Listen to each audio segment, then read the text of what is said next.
एक नगर में 4 ब्राह्मण पुत्र रहते थे। चारों में गहरी मैत्री थी। चारों ही निर्धन थे। निर्धनता को दूर करने के लिए चारों चिंतित थे।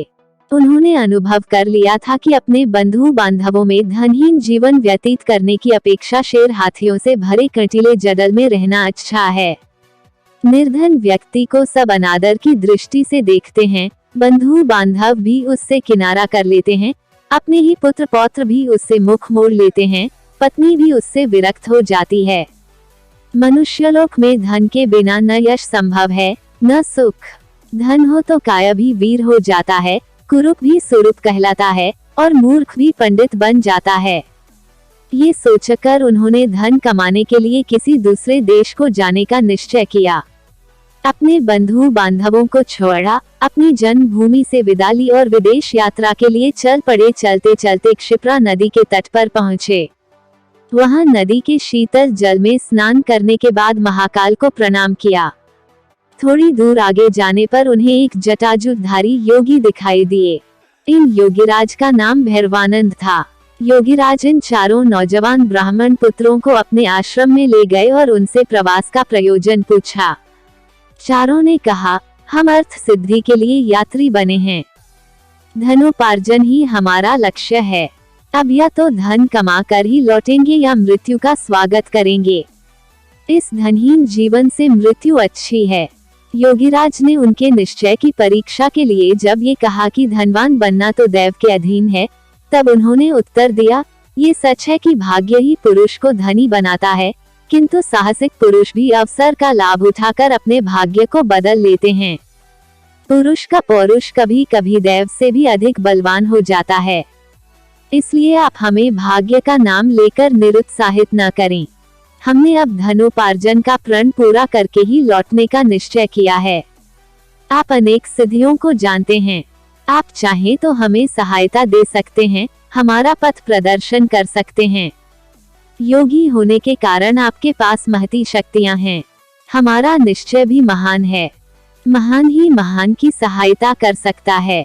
भैरवानंद को उनकी दृढ़ता देखकर प्रसन्नता हुई। प्रसन्न होकर धन कमाने का एक रास्ता बतलाते हुए उन्होंने कहा, तुम हाथों में दीपक लेकर हिमालय पर्वत की ओर जाओ। वहां जाते जाते जब तुम्हारे हाथ का दीपक नीचे गिर पड़े तो ठहर जाओ। जिस स्थान पर दीपक गिरे उसे खोदो, वहीं तुम्हें धन मिलेगा। धन लेकर वापस चले आओ। चारों युवक हाथों में दीपक लेकर चल पड़े। कुछ दूर जाने के बाद उनमें से एक के हाथ का दीपक भूमि पर गिर पड़ा। उस भूमि को खोदने पर उन्हें ताम्रमय भूमि मिली। वह तांबे की खान थी। उसने कहा, यहाँ जितना चाहो तांबा ले लो। अन्य युवक बोले, मूर्ख, तांबे से दरिद्रता दूर नहीं होगी। हम आगे बढ़ेंगे, आगे इससे अधिक मूल्य की वस्तु मिलेगी। उसने कहा, तुम आगे जाओ, मैं तो यहीं रहूंगा। ये कहकर उसने यथेष्ट तांबा लिया और घर लौट आया। शेष तीनों मित्र आगे बढ़े। कुछ दूर आगे जाने के बाद उनमें से एक के हाथ का दीपक जमीन पर गिर पड़ा। उसने जमीन खोदी तो चांदी की खान पाई।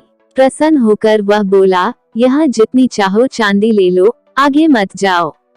शेष दो मित्र बोले, पीछे तांबे की खान मिली थी, यहाँ चांदी की खान मिली है। निश्चय ही आगे सोने की खान मिलेगी, इसलिए हम तो आगे ही बढ़ेंगे। ये कहकर दोनों मित्र आगे बढ़ गए। उन दो में से एक के हाथ से फिर दीपक गिर गया। खोदने पर उसे सोने की खान मिल गई। उसने कहा, यहाँ जितना चाहो सोना ले लो, हमारी दरिद्रता का अंत हो जाएगा। सोने से उत्तम कौन सी चीज है। आओ, सोने की खान से यथेष्ट सोना खोद लें और घर ले चलें। उसके मित्र ने उत्तर दिया, मूर्ख, पहले तांबा मिला था, फिर चांदी मिली, अब सोना मिला है। निश्चय ही आगे रत्नों की खान होगी। सोने की खान छोड़ दे और आगे चल। किंतु वो न माना। उसने कहा, मैं तो सोना लेकर ही घर चला जाऊंगा, तूने आगे जाना है तो जा। अब वह चौथा युवक एकाकी आगे बढ़ा। रास्ता बड़ा विकट था। कांटों से उसका पैर छलनी हो गया। बर्फीले रास्तों पर चलते चलते शरीर जीर्ण शीर्ण हो गया, किंतु वह आगे ही आगे बढ़ता गया। बहुत दूर जाने के बाद उसे एक मनुष्य मिला। जिसका सारा शरीर खून से लथपथ था और जिसके मस्तक पर चक्र घूम रहा था। उसके पास जाकर चौथा युवक बोला, तुम कौन हो? तुम्हारे मस्तक पर चक्र क्यों घूम रहा है? यहाँ कहीं जलाशय है तो बतलाओ, मुझे प्यास लगी है। ये कहते ही उसके मस्तक का चक्र उतरकर ब्राह्मण युवक के मस्तक पर लग गया। युवक के आश्चर्य की सीमा न रही। उसने कष्ट से कराहते हुए पूछा, यह क्या हुआ? ये चक्र तुम्हारे मस्तक से छूटकर मेरे मस्तक पर क्यों लग गया?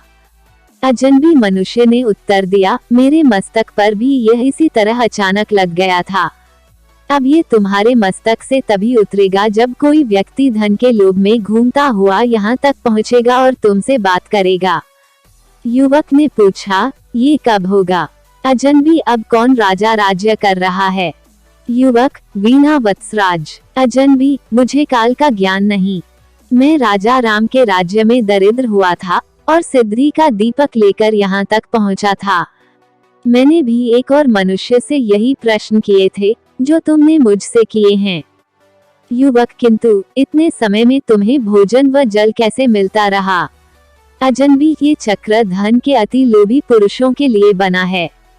इस चक्र के मस्तक पर लगने के बाद मनुष्य को भूख, प्यास, नींद, जरा, मरण आदि नहीं सताते।